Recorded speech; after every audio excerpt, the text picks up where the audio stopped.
Welcome, everyone, to this Good Leadership Podcast. My name is Charles Good, your host and the president of the Institute for Management Studies.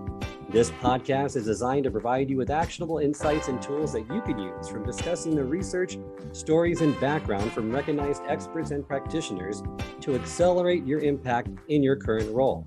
My goal is what we've discussed today will be immediately actionable and useful to you, and I'd love to hear your comments for this episode about what you're planning on implementing. Today, I'm glad to be joined by Dr. Robert Bies, who's the professor of management and founder of the Executive Master's in Leadership degree program at Georgetown University. He has worked with Fortune 500 companies, as well as government agencies and nonprofit organizations on issues of leadership and change. Drawing on his consulting experiences and research, he focuses on three core leadership skills: building trust, storytelling, and delivering bad news, and strategies for applying them. And that's also going to be the topic and the focus of his upcoming program with us next year. So welcome to the program, Bob. It's great to be here, Charles. So I'd like to get right into it. But before we do, I'd love to get some more of your history and background. What got you interested in those three topics, and what's your focus at Georgetown? Well, Charles, I got into it. I grew up in Seattle, Washington, my hometown. I went to the University of Washington, or the UW, as we like to say, for my undergrad and my MBA. And then I went to Stanford, which totally transformed the way I look at the world in terms of leadership. At Stanford, I did my dissertation on the delivery of bad news. And that's really where I got into the delivery of bad news. But also, what does leadership mean? What does leadership mean in terms of transform? How do you lead a mission-driven organization? And those roots got grounded in me at Stanford. And then I went to Northwestern's Kellogg School, and then I focused there on power and politics, created a course there. My research was on how do you treat people fairly, sort of justice as a way, a key part of leadership, and also created a course called Imagination and Creativity. Then I came to Georgetown. And Georgetown University was founded as an academy to develop leaders for the new country. I just felt I'm in a place that's developing leaders, and that's what I do at Georgetown, whether it be at the undergraduate level, the MBA level, or currently right now I'm teaching executive MBAs, my course called Ethical Leadership. And so those are the things I focus in on. My work on research these days have been focusing a lot about the redemption of leaders, people who've fallen from grace. Then how do they get second acts, second chances? So I've been focusing in on that.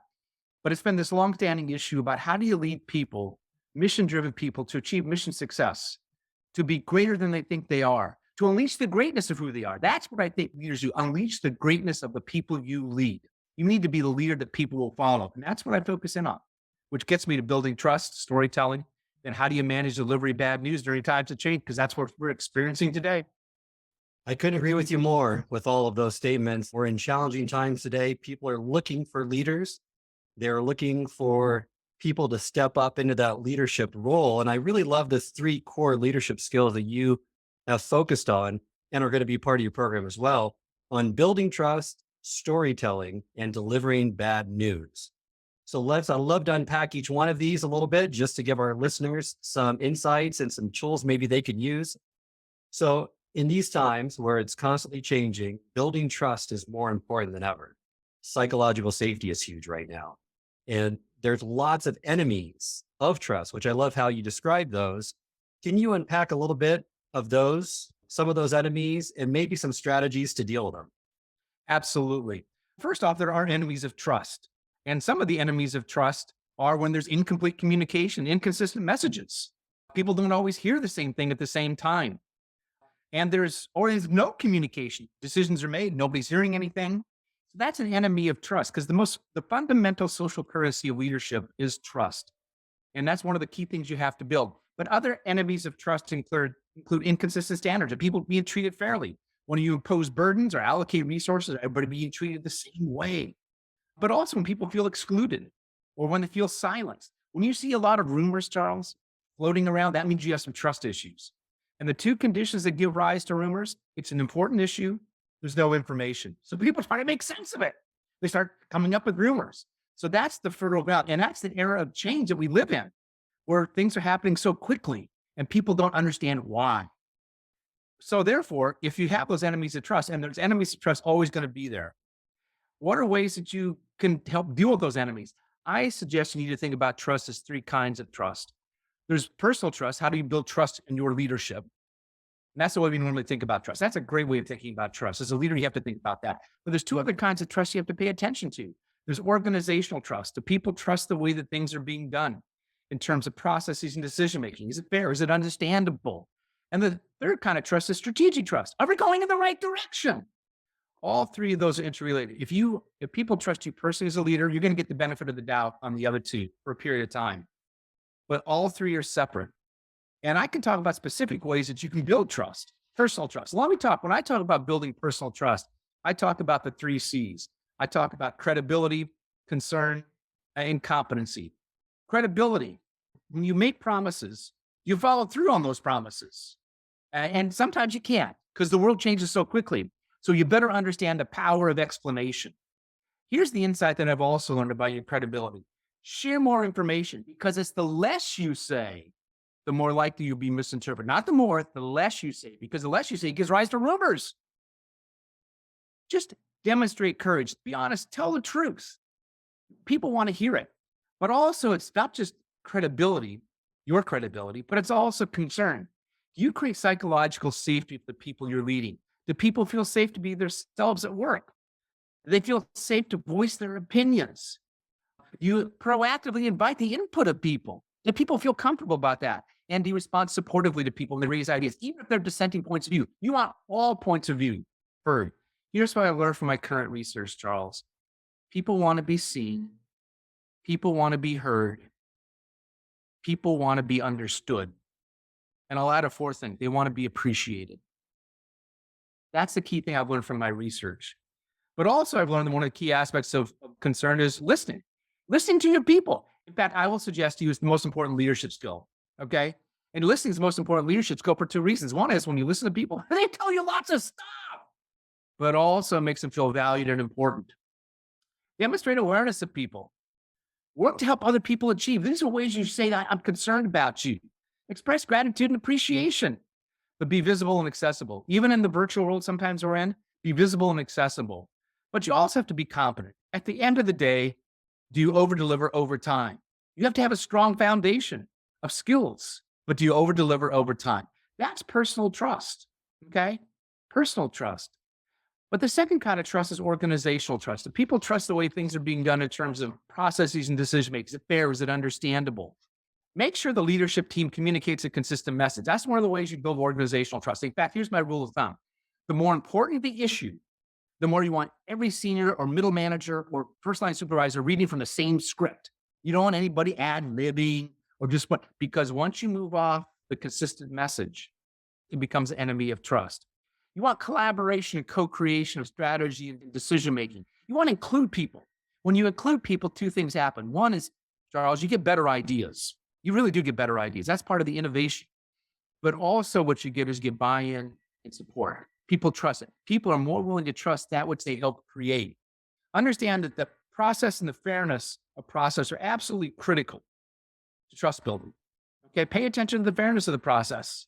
And practice inclusive leadership. Include all people. But also build a strategic trust. Be ambitious but realistic when establishing a new strategic direction, because as a leader, you're going to be judged against expectations. Focus on the mission and how the strategic direction serves the mission. Always come back to the mission. What's the why? How are we serving that? You want to communicate often in many forums. I talk about C cubed. That's my mathematical formula, C cubed. And when an executive in marketing, she said to me, Bob, always practice C cubed. And I said, what does C cubed mean? She said, crystal clear communication. And so then I said, because I asked simple, dumb questions, I said, well, what do you mean by crystal clear communication? Here's what she said. Only use 1 or 2 syllable words. Don't use 6 syllable words, PhD words. Use 1 or 2 syllable words. And then you need to repeat it rather frequently, particularly if you're bringing on some new strategy, some new approach. And one of the ways you build trust in a new strategic direction and build strategic trust is get an early victory. You can take the big goal, big idea, break it down to smaller goals, jump over, get a success, and then share the stories of teamwork and resilience. You want to get early victories. When you get an early victory, it does 3 things for you. One is it creates a sense of confidence. Oh, we can do it. A sense of progress. Oh, we're moving. But here's what it also does, Charles. It silences the doubters and cynics who said it can't be done. You want to get small wins. You want to get early victories, and then share the news of those early victories. Because one of the things that Deming said, the quality guru said, trust is mandatory for the optimization of any system. That's trust. That's well said. You packed a lot in there, and I know our listeners will enjoy those three aspects and really going into that deeper dive on each one. The personal trust, do they trust you and your leadership? Organizational trust, are they decision-making processes clear and transparent and equitable? And then that final one, which some people forget, is that strategic trust. Is the organization doing the right things in terms of its goals and strategies, which is so important these days? And I think gets lost in the mix when we talk about this topic. So let's move to the second one, because I think this is one I'm passionate about. I really believe that storytelling is the language of leadership. It's getting more positive press. Leaders are looking at it more to say, I need to connect with them on an emotional level. I can't just talk about my facts, my features, my benefits. I need to connect with them on an emotional level through a compelling story that really talks to their needs and brings them into the story. One of the people that I had on the podcast previously said, you don't retell a story, you relive a story and you bring them in. And Hollywood's a great area of focus to look at what great storytelling can do. But love for you to unpack this and give me your thoughts on storytelling and its impact on leadership. For me, storytelling is one of the core leadership skills. Your ability to tell a story, communicate it, put it in human terms to connect to people. Because here's the issue. People want to be part of something bigger than themselves. They want to be part of something bigger, particularly in these challenging times, that they're making a difference. And so one of the ways you communicate your ideas is through the power of story. And you're absolutely right. It is about mastering the language of leadership. In part of a storyteller, there's three aspects of effective storytelling. One, it's your persona. And I'll talk more about what a persona is. And it's about your vision, your ideas, literally the words you use. And the third piece is your use of communication techniques. The leader as storyteller, and that's what people have to view themselves as storyteller or a business. What's the story you're telling about the business? What are you doing? What's the university doing? What's the story of who we are and what we're doing and why we're doing it? Part of being an inspiring storyteller is you have to have a positive persona. Be positive and upbeat, optimistic, confident, because you as leaders are signal senders. If you want to send a signal that we're in the right direction and inspire people, positive, confident, and optimistic, you want to bring passion and enthusiasm. That's what people feed off of. They feed off of that. It turns out that we have something in our brain called mirror neurons that we mimic or mirror the emotions in a room. So if you're around positive, upbeat, and optimistic people, you're more likely to be that. But we're more likely to follow someone if you communicate the story with that sort of persona, positive, optimistic, passionate, enthusiastic. But there's also aspects of your vision, your ideas. It really goes to the core of the leader or storyteller. One of the ways you engage people to enlist in the mission to follow you is to create a sense of urgency. Here's my definition of urgency. If you do not act, you will fail. That's urgent. And so you have to create a sense of urgency to engage people, to motivate those people, to inspire people to engage. And you always want to focus what I call the two W's, the why and the way. What is the why? Why are we doing this? People want to know why. That's probably the single most common question we ask ourselves in the workplace. Why are we doing this? Why does she want us to move in this direction? And then show the way. But you also want to provide the grand purpose. What's the larger purpose? And it can't be just about making money, although making money is important if you're in the private sector. But what's the larger purpose? What's the mission that we're on? But people must also understand their role, their contribution, their importance. That's one of the key aspects. Even if it's back office, I know we live in a world of data and metrics. And I'm not against data and metrics, but always add stories and examples. And you have powerful examples within your organization of successes, of people who've done wonderful things in times of change, even historically. But you also have to be a dealer in hope. You got to provide hope. You want to be possibility thinkers. You want to be action-oriented words. Don't say try, say will, are. Don't say if, say when. Say imagine, don't say but. You want to use words that excite and get people engaged. But there's also communication techniques you have to pay attention to. And one is you want to repeat key phrases. What's the name of that speech given on August 28, 1963 in Washington, D.C.? It was called the I Have a Dream speech because Dr. King kept repeating, I have a dream. But you also want to change the pace. As you're speaking in front of people, move around a little bit. Raise your voice, lower your voice. Or do something that most leaders don't do. Pause. A little silence can magnify and amplify what you just said. But those go in to be the power of an effective storyteller. To understand, you have to understand the needs of your people, understand they want to be engaged, they want to achieve mission success, but you have to enlist them by tapping into their heart. Here's what I've learned from my research, Charles.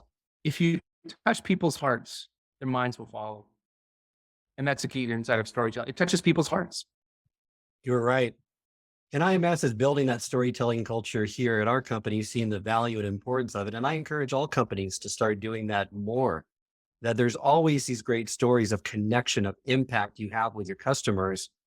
Put them in a repository, get them so that you celebrate them, you share it, and people are using that because that's such a rich history that you can draw upon. And it shows how you're impacting individuals' lives. Yeah, in fact, I would add, Charles, based on what you just said, I have a technique I call creating positive narratives. You want to create those stories, not just over the last 2.5 years, which would be extremely challenging for everybody. Those stories of positive teamwork and resilience where people met the challenge. And there's these stories within every organization, but we just don't get them out and post them and share them. You want those stories because that's what builds teamwork and resilience, creates a culture of pride, even in the challenging times. But create little stories and share them, which is exactly what you suggested, Charles. Great. Well, let's move to the final one, which this is always a difficult issue. This is one of those evergreen content topic areas of leadership. And that's in challenging times, probably more so now than ever, you have to deliver bad news. So it's having tough conversations or dealing with difficult people. All leaders struggle with this, whether they're new leaders coming in or seasoned leaders. And usually they don't have effective strategies for dealing with these situations. So they tend to get fumbled up and not executed properly. What are some strategies, some tools that you can offer leaders on the call that would help them in this area? Well, first off, when I ask leaders what's their most challenging task, usually in the top three is delivering bad news. And bad news runs across a variety of things. Often we think about bad news in terms of layoffs and terminations, and that is an extreme form of bad news. That is bad news. But it's the everyday sort of bad news. Performance feedback. You have to deal with budget issues. Sometimes budgets get cut. Okay. But also just the simple word no, that's bad news. So it runs a whole wide range of types of bad news. But for me, for my own research and working with executives, both the private sector, public sector, and nonprofit sector, that you really need to view the delivery of bad news as a three-stage process. It's a three-phase process. There's a preparation phase where you're getting people, you're laying the groundwork, getting people ready for the possibility of bad news so they're not surprised. In fact, the first commandment of delivering bad news, I suggest to you, is thou shalt not surprise, particularly up, but thou shalt not surprise. The second phase of the delivery of bad news in my model is the actual delivery, where you actually communicate it. The third phase is once you deliver the bad news, you're not done. Whether it's inside the organization or the external market, looking at have you actually made changes when you have a difficult time, you have to follow up and follow through. It's a transition phase. So the three phases are preparation, delivery, transition.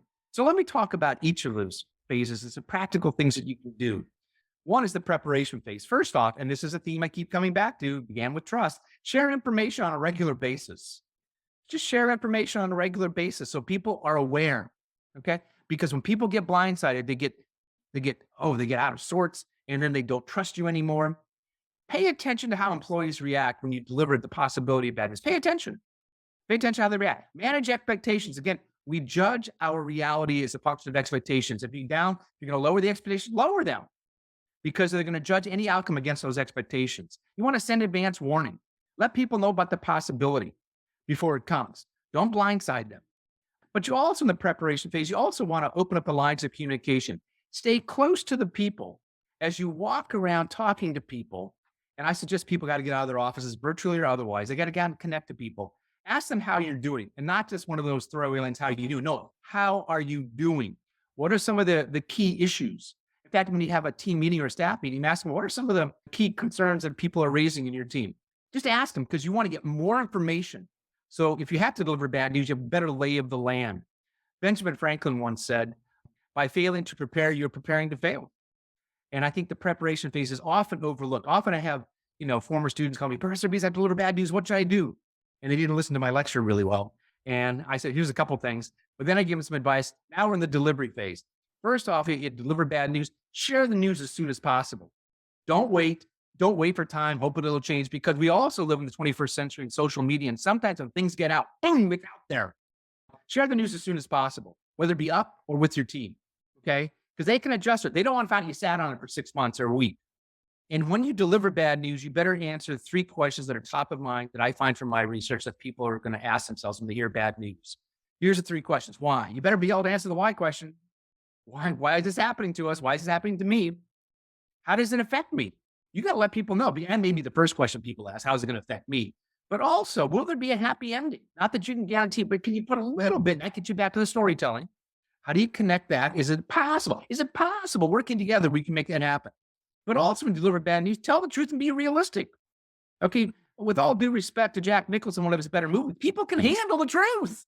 Okay. It's half truths and lie. It's the sins of omission, things you didn't say, people will hold you accountable for when they find that to be. But also bring solutions, particularly if you're delivering bad news, bring solutions. Or if you're delivering with your team, engage them and kind of come up with solutions. So they feel some sense of control. But you got to communicate the news. Just don't sit on it.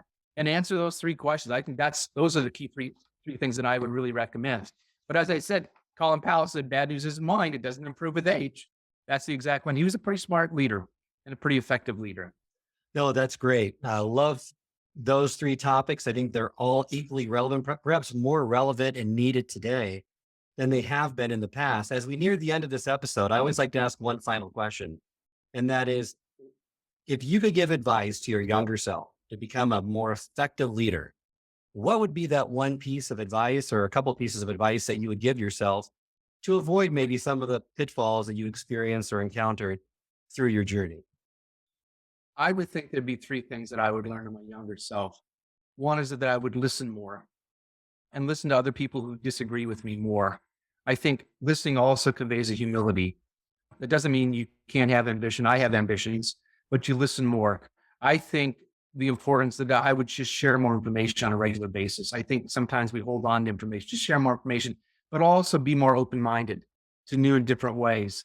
But I also think one of the key things at the end is to realize that you are somebody and you need other people. It's like I like to say, you're on a hero's journey. You can't do it alone, you won't do it alone. Or stand up, never stand alone. Do it together. Surround yourself with people to help you. And I think that's one of the key things. And when I've succeeded, I've always had people helping me. I may get most of the credit, but I know there's people help me and I acknowledge them. I appreciate them. I celebrate. Thank you for that, Bob. And thank you for the episode. Great information you shared. So thankful you were with me. Hopefully we can get you back on the podcast for another great episode, but please remind our listeners how they can get a hold of you. You can get a hold of me at Biesr, Biesr, at Georgetown.edu. And I do answer my emails any time of night, much to the consternation of my wife. I do check my emails on a regular basis. Wonderful. Thank you again for being on the podcast. This concludes this episode of the Good Leadership Podcast. If you like what you heard today, please share this with colleagues and friends and anyone else who might find this valuable. If you'd like to subscribe, this podcast can be found both on Apple and Spotify and also can be accessed on the Institute for Management Studies website at ims-online.com. You can send us your feedback at info@ims-online.com as well. And until next time, remember, it's not what you know, but what you do consistently that makes a difference. If you enjoyed this episode, I encourage you to share with others and post about it on social media. You can also go to our YouTube channel, which has video recordings of all the episodes of this podcast, along with bite-sized segments called single servings that are designed to answer your most pressing leadership and management questions. Remember, until next time, it's not what you know that counts, but what you do consistently that makes a difference.